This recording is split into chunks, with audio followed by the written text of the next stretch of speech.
শুভ সকাল বন্ধুরা। আজ হলো 12 জুলাই, 27 আষাঢ়, রবিবার। আজকের সকালের বিশেষ বিশেষ খবর হলো বন্যা পরিস্থিতির উন্নতি হলেও ভরিবন্দে ভাঙ্গা বাঁধ দিয়ে জনপদে ঢুকছে জল। লঙ্গাই, কুশিয়ারা ও সিংলা নদীর জল বর্তমানে স্থিতাবস্থায়। হাইলাকান্দি শহরে তীব্র জল সংকট, পিএইচির গাফিলতির অভিযোগ বিধায়ক মিলনের। ত্রিপাক্ষিক বৈঠক ও বার্জ পরিদর্শন, বিকল কন্ট্রোল বোর্ড, মোটর দ্রুত মেরামতের আশ্বাস। 1 বছর ধরে হাসপাতালের লিফট বিকল, নেই নেফ্রোলজিস্ট, বিধানসভায় সরব বিধায়ক জাকারিয়া। করিমগঞ্জ সিভিল হাসপাতালের নাম বদলাচ্ছে, জুড়ছে শ্রীভূমি। ডালের দাম বাড়ল 10 টাকা, এবার রেশনে মিলবে না লবণ। আগস্ট থেকে 100 টাকায় রেশনে শুধু ডাল ও চিনি। ভারতমালা প্রকল্পের অরক্ষিত গভীর নালায় ডুবে শিশুর মৃত্যু কাটিগড়ায়, তীব্র ক্ষোভ এলাকায়। গুয়াহাটি ইম্ফল পথে 15 লক্ষ টাকার কোল্ড ড্রিঙ্কস উধাও, হাইলাকান্দি থেকে উদ্ধার, গ্রেফতার এক। বিশ্ববিদ্যালয়ের অবসরপ্রাপ্ত সহকারী রেজিস্ট্রার আব্দুল জলিল প্রয়াত, আজ 5টায় জনজা। এবং সর্বশেষ খবরটি হল বরাকে হাইকোর্ট বেঞ্চ প্রতিষ্ঠার আন্দোলনে নতুন গতি, ভীষণ ডকুমেন্ট, তথ্যচিত্র ও থিম সং উন্মোচন। এবারে শুনুন বিস্তারিত খবর। একটানা 50 ঘন্টা অবধি ঊর্ধ্বমুখী থাকার পর শনিবার বিকেল থেকে লঙ্গাই নদীর জল বিপদসীমার নিচে নামল। ফলে গত 24 ঘন্টায় বন্যার সার্বিক পরিস্থিতি কিছুটা উন্নতি হয়েছে দক্ষিণে। তবে লঙ্গাই, কুশিয়ারা ও সিংলা নদীর জল বিপদসীমা ছুঁই ছুঁই অবস্থায় থাকলেও বর্তমানে স্থিতাবস্থায় রয়েছে। অন্যদিকে শনিবার সন্ধ্যা অবধি বরিবন্দের ভাঙ্গা বাঁধ দিয়ে নদীর জল জনপদে ঢুকছে বলে জানা গেছে। এখনও ভাঙ্গা বাঁধ খোলা অবস্থায় থাকায় বন্যাতঙ্ক কাটেনি জনমনে। এ ব্যাপারে জেলা প্রশাসন ও বিভাগীয় কর্তৃপক্ষের নিষ্ক্রিয়তা নিয়ে জনমনে ক্ষোভ দেখা দিয়েছে। উল্লেখ্য, গত 3 দিন ধরেই ভরিবন্দ ও গান্দাইমুখের ভাঙ্গা বাঁধ দিয়ে প্রবল বেগে লঙ্গাই নদীর জল জনপদে ঢুকে বিস্তীর্ণ এলাকা প্লাবিত করে তুলেছে। বিশেষ করে জাতীয় সড়ক থেকে নিলামবাজার সার্কল অফিস পর্যন্ত প্রায় 1 কিলোমিটার স্থানীয় পূর্ত সড়ক জলের তলায় থাকায় যানবাহন চলাচলে ব্যাহত হয়ে পড়ে। বর্তমানে রাস্তায় কমর জলের উপর বইছে। যাতায়াতের জন্য গাড়ির বদলে ব্যবহার করতে হচ্ছে নৌকা। প্রায় 10টি গ্রামের জনগণের লাইফলাইন নিলামবাজার যাত্রাপুর রোডটি রীতিমতো একটি সাগরে পরিণত হয়েছে। রাস্তার দুই পাশের কয়েক শতাধিক ব্যবসা প্রতিষ্ঠান সহ অসংখ্য বাড়িঘরে বন্যার জল ঢুকে পড়েছে। এখনও জলবন্দী অবস্থায় রয়েছেন অসংখ্য পরিবার। গান্দাইমুখ ও বরিবন্দের ভাঙ্গা বাঁধ দিয়ে নদীর নিকটবর্তী গ্রামগুলিকে 3 দিন অনবরত বন্যার জল প্রবেশ করায় আতঙ্ক দেখা দিয়েছে এলাকাবাসীর মধ্যে। কেননা গান্দাইমুখ, লামাবাহাদুরপুর, রতনপুর, বরিবন, বেড়ারপাট্টা, বনুগ্রাম, আকবরপুর সহ 10টি গ্রামের অসংখ্য বাড়িঘর, পুকুর, ফিশারি, মাছের খামার, শাইলদানের বীজতলা এখনও রয়েছে জলের তলায়। বর্ষাকালীন সবজি ক্ষেত একেবারে বিনষ্ট হয়ে গেছে। গত 2 দিন ধরে স্থানীয় পশু হাসপাতাল ও নিলামবাজার অগ্নি নির্বাপক কেন্দ্রের একাংশ জলের তলায় থাকায় জরুরি কাজে যাতায়াত করতে অনেক অসুবিধার সম্মুখীন হচ্ছেন সাধারণ জনগণ। তবে লঙ্গাই নদীর জল শনিবার বিকেল থেকে বিপদসীমার নিচে নামায় বন্যার সার্বিক পরিস্থিতি কিছুটা উন্নতি হয়েছে। পরবর্তী খবরটি হল 1 বছর ধরে হাসপাতালের লিফট বিকল, নেই নেফ্রোলজিস্ট, বিধানসভায় জাকারিয়া। করিমগঞ্জ সিভিল হাসপাতালের নাম বদলাচ্ছে, জুড়ছে শ্রীভূমি। জেলার নাম এমনকি শহরের নামও বদলেছে, কিন্তু বদলেনি হাসপাতালের নাম। করিমগঞ্জ সিভিল হাসপাতালে এখনও সেই নামেই পরিচিত। কিন্তু শুক্রবার বিধানসভায় করিমগঞ্জ সিভিল হাসপাতালের দুরবস্থা নিয়ে প্রশ্ন তুলেন বিধায়ক জাকারিয়া আহমেদ। একই প্রশ্নে পরিপূরক প্রশ্ন করেন বিধায়ক কমলাক্ষ দেব পুরকায়স্থ। তিনি শ্রীভূমি সিভিল হাসপাতাল বলে উল্লেখ করেন। ফলে বিষয়টি নজরে আসে বিধানসভার অধ্যক্ষের। তিনি বিভাগীয় মন্ত্রীর কাছে জানতে চান সিভিল হাসপাতালের নাম কি বদলেনি। অফিসারদের কাছ থেকে জেনে নিয়ে স্বাস্থ্যমন্ত্রী অশোক সিংহল বিধানসভায় জানান, শীঘ্রই করিমগঞ্জ সিভিল হাসপাতালের নাম বদল করা হবে। তার মানে করিমগঞ্জ সিভিল হাসপাতাল এখন থেকে হবে শ্রীভূমি সিভিল হাসপাতাল। এখনও অবশ্য কলেজ, রেল স্টেশন, বিধানসভা কেন্দ্র ইত্যাদির নাম রয়েছে করিমগঞ্জের নামে। এদিকে উত্তর করিমগঞ্জের বিধায়ক জাকারিয়া সিভিল হাসপাতালের দুরবস্থা নিয়ে প্রশ্ন করেন বিধানসভায়। তিনি স্বাস্থ্যমন্ত্রীকে বলেন, সিভিল হাসপাতালের লিফট গত 1 বছর ধরে বন্ধ থাকার বিষয়টি সরকারের জানা রয়েছে কিনা। 2টি লিফট রয়েছে সিভিল হাসপাতালের, কিন্তু ডায়াগনোসিস সেন্টারের পাশে থাকা মূল লিফটটি বন্ধ রয়েছে গত বছর ধরে। এর ফলে রোগীদের নিয়ে যাওয়া সম্ভব হয় না। সেখানে স্ট্রেচার নেই, এমনকি হুইল চেয়ারও নেই। তাই দ্রুত লিফট মেরামতির ব্যবস্থা করুক সরকার। সিভিল হাসপাতালে যেহেতু ডায়ালিসিস সেন্টার রয়েছে, তাই সেখানে একজন নেফ্রোলজিস্ট নিয়োগের দাবি করেন বিধায়ক। তিনি বলেন, কিডনির ডায়ালিসিস যখন হয় তখন কিডনির চিকিৎসকের প্রয়োজন রয়েছে। তাছাড়া ডায়ালিসিস বেডের সংখ্যা 8 থেকে বাড়িয়ে 15টি করার দাবিও করেন তিনি। জবাবে স্বাস্থ্যমন্ত্রী অশোক সিংহল জানান, সিভিল হাসপাতালের 2টো লিফটের মধ্যে একটি বর্তমানে অচল রয়েছে। তবে মেরামতির জন্য এক প্রস্তাব প্রস্তুত করে পূর্ত বিভাগের কাছে পাঠানো হয়েছে। শীঘ্রই মেরামতির কাজ শুরু হবে। কিন্তু নেফ্রোলজিস্ট দেওয়া এখনই সম্ভব নয় জানিয়ে আগামী সিভিল হাসপাতালে নেফ্রোলজিস্ট নিয়োগ করা হবে বলে জানান। পরবর্তী খবরটি হলো, হাইলাকান্দি শহরে তীব্র জল সংকট, পিএইচির গাফিলতির অভিযোগ বিধায়ক মিলনের। টানা 1 সপ্তাহের বৃষ্টিপাতের পরও হাইলাকান্দি শহরে দেখা দিয়েছে পানি জলের তীব্র সংকট। গত 4 দিন ধরে জনস্বাস্থ্য কারিগরি বিভাগের প্রকল্প থেকে শহরের কোনো ওয়ার্ডেই জল সরবরাহ করা হয়নি। ফলে শহরের বাসিন্দাদের পাশাপাশি সরকারি দফতরগুলিতেও চরম জল সংকট তৈরি হয়েছে। জল না থাকায় শহরবাসী বাধ্য হয়ে চড়া দামে বিকল্প ব্যবস্থা করে দিন কাটাচ্ছেন। সরকারি কার্যালয়গুলির শৌচাগারেও জলাভাবে অস্বাস্থ্যকর পরিবেশের সৃষ্টি হয়েছে। 4 দিন ধরে এই সংকট চললেও জনস্বাস্থ্য কারিগরি বিভাগ এবং হাইলাকান্দি পৌরসভার পক্ষ থেকে কার্যকর উদ্যোগ না নেওয়ায় জনমনে ক্ষোভ বাড়ছে। অভিযোগ, নিয়মিত জল কর আদায় করা হলেও পরিষেবা মিলছে না। এই পরিস্থিতিতে শনিবার সরেজমিনে পরিস্থিতি খতিয়ে দেখতে মাঠে নামেন হাইলাকান্দির বিধায়ক মিলন দাস।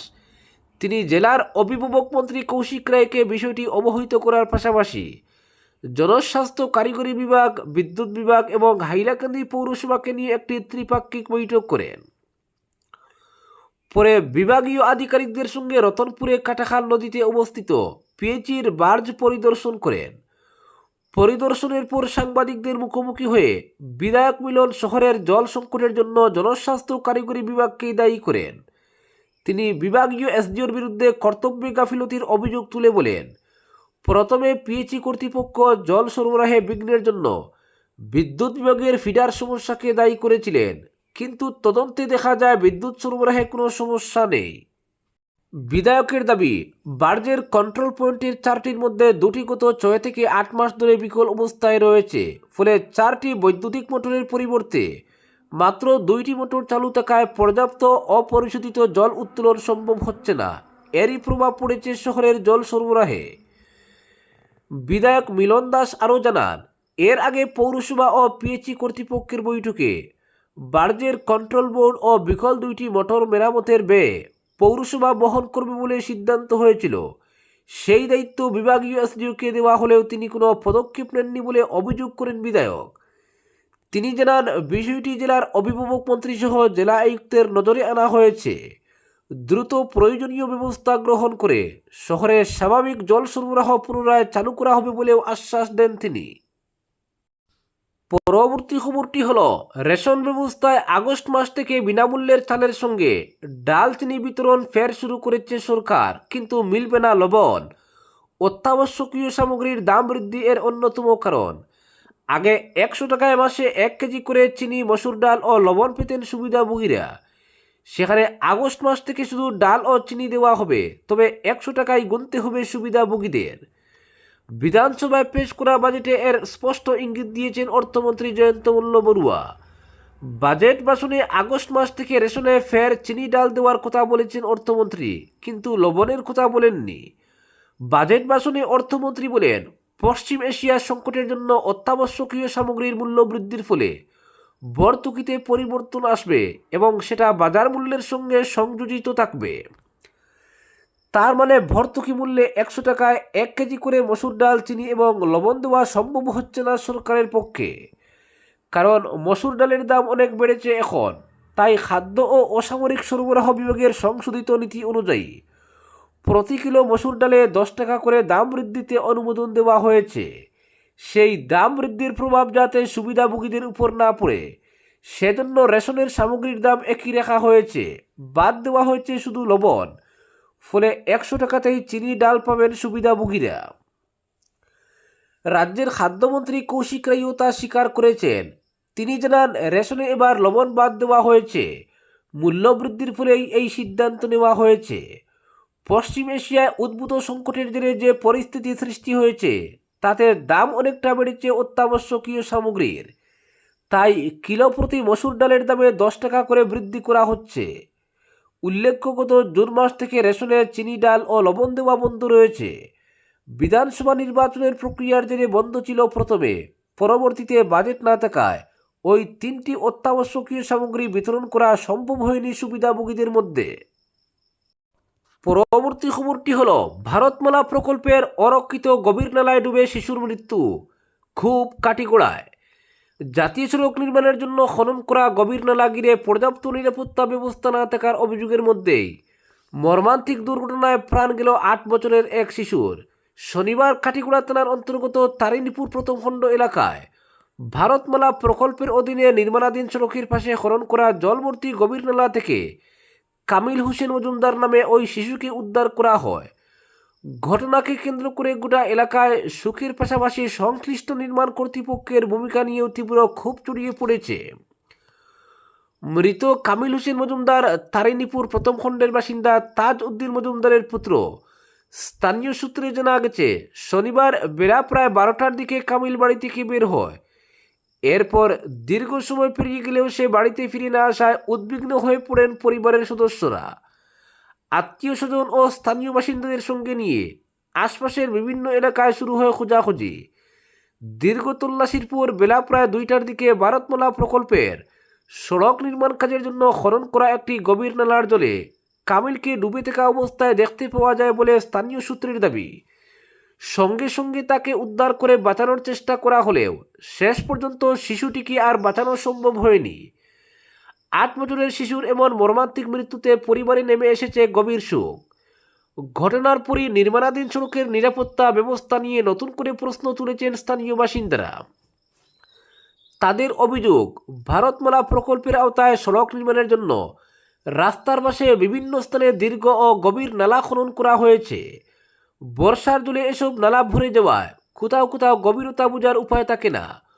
অথচ ঝুঁকিপূর্ণ স্থানগুলিতে পর্যাপ্ত ব্যারিকেড, রেলিং কিংবা সতর্কীকরণ চিহ্ন নেই বলে অভিযোগ এলাকাবাসীর। স্থানীয়দের বক্তব্য, জনবসতিপূর্ণ এলাকায় এমন গভীর নালা দীর্ঘদিন অরক্ষিত অবস্থায় পড়ে থাকলে যে কোনো সময় বড় দুর্ঘটনা ঘটতে পারে। পরবর্তী খবরটি হল, আসাম বিশ্ববিদ্যালয়ের অবসরপ্রাপ্ত সহকারী রেজিস্ট্রার আব্দুল জলিল আর নেই। শনিবার বিকেলে শিলচরের একটি বেসরকারি হাসপাতালে চিকিৎসাধীন অবস্থায় তিনি শেষ নিঃশ্বাস ত্যাগ করেন। মৃত্যুকালে তার বয়স হয়েছিল 73 বছর। দক্ষিণ করিমগঞ্জের সৈয়দপুর গ্রামের বাসিন্দা আব্দুল জলিল দীর্ঘদিন আসাম বিশ্ববিদ্যালয়ের সহকারী রেজিস্ট্রার হিসেবে নিষ্ঠা, সততা ও দক্ষতার সঙ্গে দায়িত্ব পালন করেন। কর্মজীবনে তিনি প্রশাসনিক দক্ষতা, ন্যায়নিষ্ঠা এবং মানবিক আচরণের জন্য শিক্ষক, কর্মকর্তা ও কর্মচারীদের কাছে অত্যন্ত শ্রদ্ধেয় ছিলেন। অবসর গ্রহণের পরও শিক্ষা বিস্তার, সমাজসেবা এবং তরুণদের উচ্চশিক্ষায় উৎসাহিত করতে সক্রিয় ভূমিকা পালন করে গেছেন।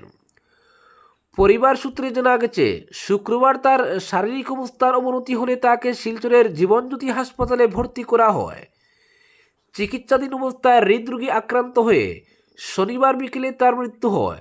তিনি স্ত্রী, 1 পুত্র, 2 কন্যা, 3 বোন সহ অসংখ্য আত্মীয় স্বজন ও গুণগ্রাহী রেখে গেছেন। তিনি শ্রীভূমি জেলা স্বাস্থ্য বিভাগের ডিস্ট্রিক্ট প্রোগ্রাম ম্যানেজার হানিফ আহমেদের পিতা।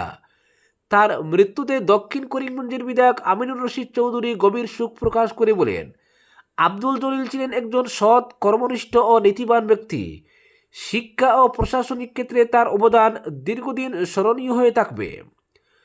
পাশাপাশি করিমগঞ্জ জেলা কংগ্রেসের মিডিয়া বিভাগের চেয়ারম্যান শাহাদত আহমেদ চৌধুরী, প্রাক্তন ছাত্রনেতা AZM ইকবাল খান, শ্রীভূমি জেলা স্বাস্থ্য বিভাগের আধিকারিক, চিকিৎসক, শিক্ষক, সমাজকর্মী, সাংস্কৃতিক ব্যক্তিত্ব এবং বিভিন্ন রাজনৈতিক ও অরাজনৈতিক সংগঠনের প্রতিনিধিরাও পৃথক শোকবার্তায় সমবেদনা জানিয়েছেন।